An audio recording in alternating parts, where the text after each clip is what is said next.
In this video, we're going to examine how matter moves from place to place and see how our particle model might explain how that happens. We're going to begin with something kind of familiar, making microwave popcorn. So I'm about to make some microwave popcorn here. And this is probably something that's common to most of you. You've probably done this before, but I'm going to do it a little bit in a weird way because I'm going to use smell as my primary sense here. It's just kind of weird to do this on video because you can't smell things on video. At least in 2021 when we're recording this, you can't. But you have to take my word for it. As I smell this unpopped popcorn, I cannot smell that buttery microwave popcorn smell that I'm sure you've all been familiar with. So I'm going to pop this popcorn, and it's kind of a boring thing to watch, so I'm going to speed this up a bit.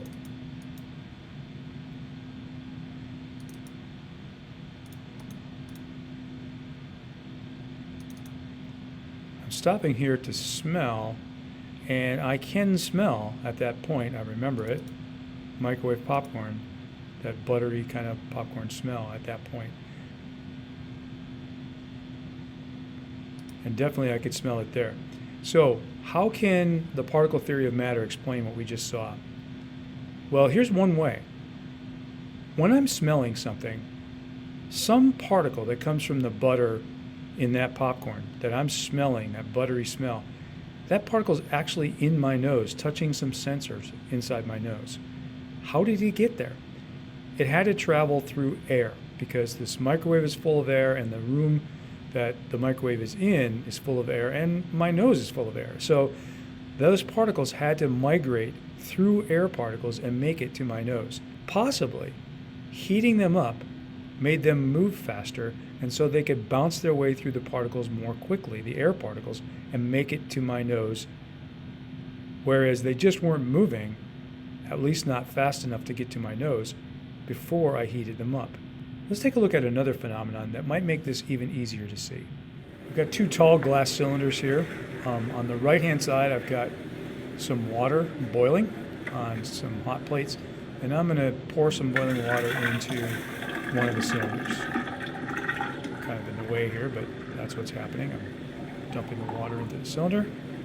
It doesn't quite fill the cylinder up, so I'm going to grab my second beaker of water and add a little bit more so I can get the cylinder all the way full to the top.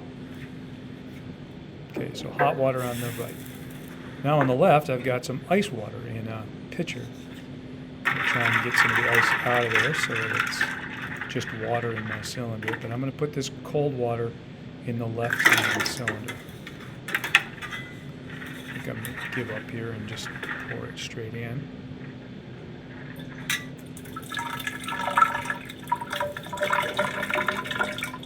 Speed this up because it looks like it's a kind of slow, messy process.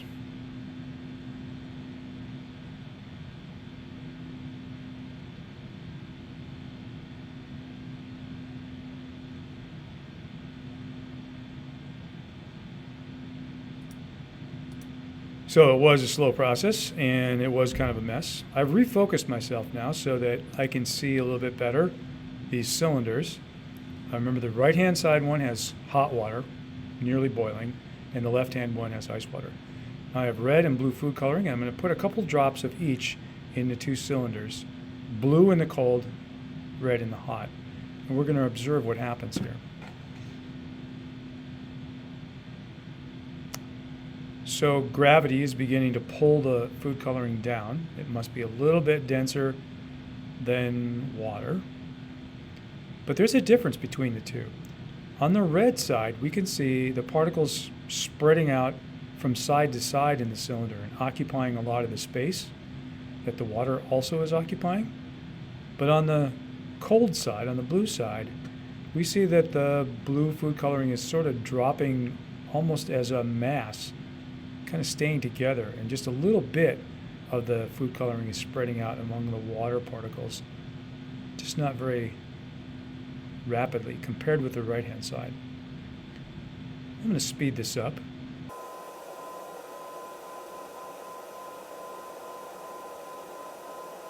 So this is after about 4 minutes or so.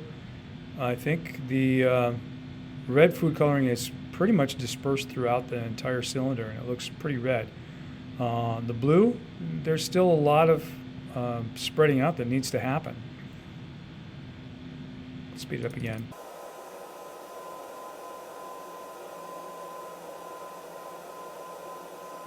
So this is happening at 30 times normal speed. So what you're seeing happening in that blue cylinder was actually happening very slowly in real time.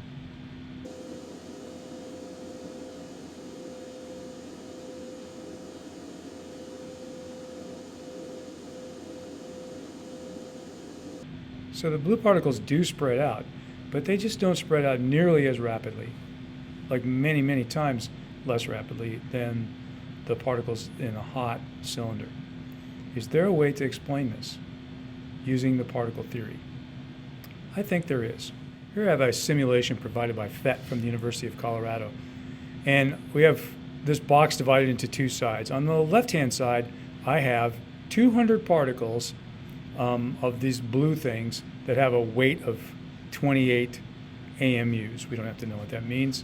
And on the right-hand side, I have 10 particles that are same weight, and they're the same size. Their radius in picometers is the same size. That's not probably important. And the initial temperature is 400 for both of these. I'm going to change that. Let's say I move this down to 250 kelvins. We'll learn about kelvins later in the year. This is a little bit colder than our ice water, but approximately. And let's imagine that that represents, the blue particles represent our water, and the red particles represent food coloring. So this is in our cold water now. I can't make those particles blue.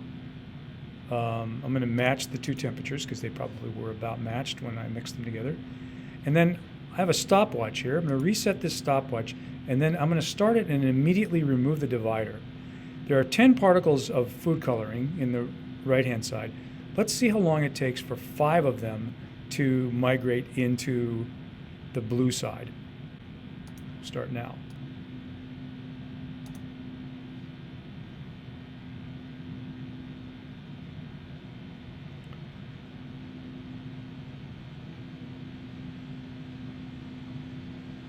So far, 30 seconds in, we don't have any food coloring particles in there. Oh, now a couple, 3 have drifted over, 4 have made it over to this side.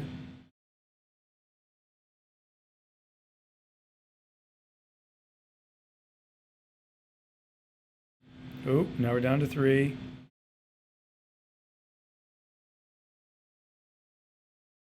Now we have 4.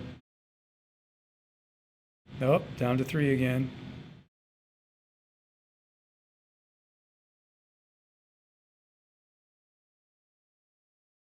Now we have 4.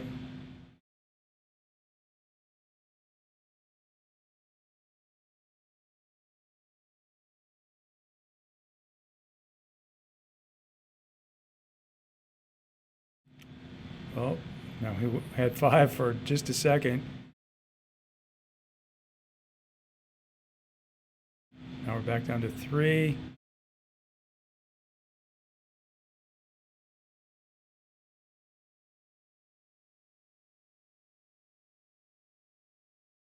Now we have 2. Now we're back up to 4.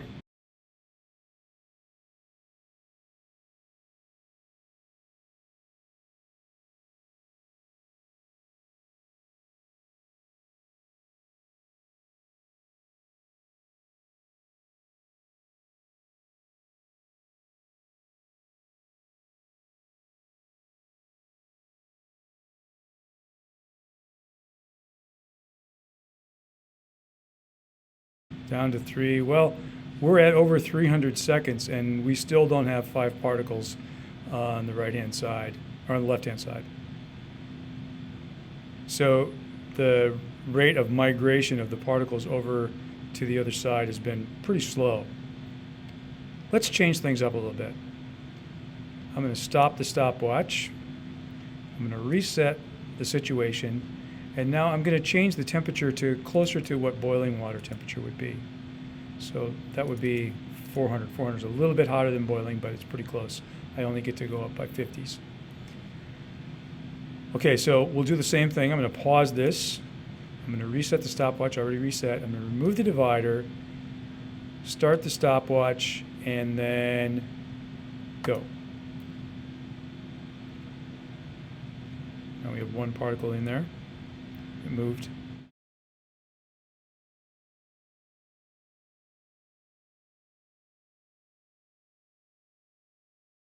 One particle on the left-hand side. Now we have 2, 3, 4.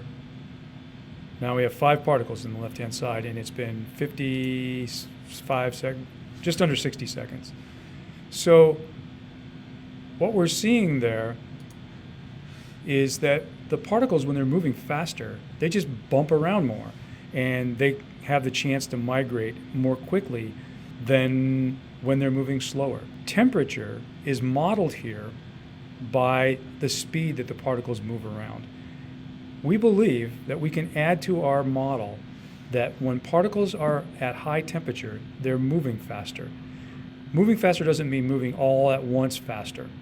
That's a different phenomenon. But this random constant jiggling speeds up when the temperature increases. In fact, we believe that's what it means for the temperature to increase.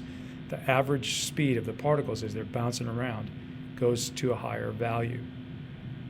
That means the particles are moving faster. That means they can be distributed through matter faster. So that explains maybe why in the hot water cylinder, the red food coloring particles very quickly dispersed, because those particles are being bumped around by high-speed water particles. And in the blue food coloring side, the cold water, the ice water, it took much longer for the particles to spread out because they were being bumped around by particles that were moving much slower. This might also be able to explain the popcorn smell phenomenon. It could be possible that the butter particles were part of a solid butter that were inside of that bag, and before I heated them up, they just weren't moving very fast. They weren't moving fast enough to leave the bag and make it to my nose.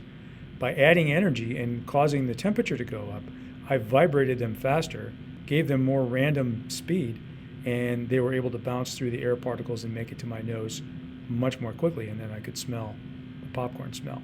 So the takeaway message from this video, I hope you can see, is that our particle model doesn't just account for mass. We've already seen that we can account for the fact that mass doesn't change because the particles are just rearranging or reorganizing themselves when changes take place, and so that's why in a sealed container, if you don't lose or gain any particles, no matter what else is going on, you retain the same mass. But now I think we can add to that. We could say that when the temperature is increased, that means that the particles are jiggling faster, and that may explain some things about how matter behaves. We'll come back to this idea again a few more times in this unit.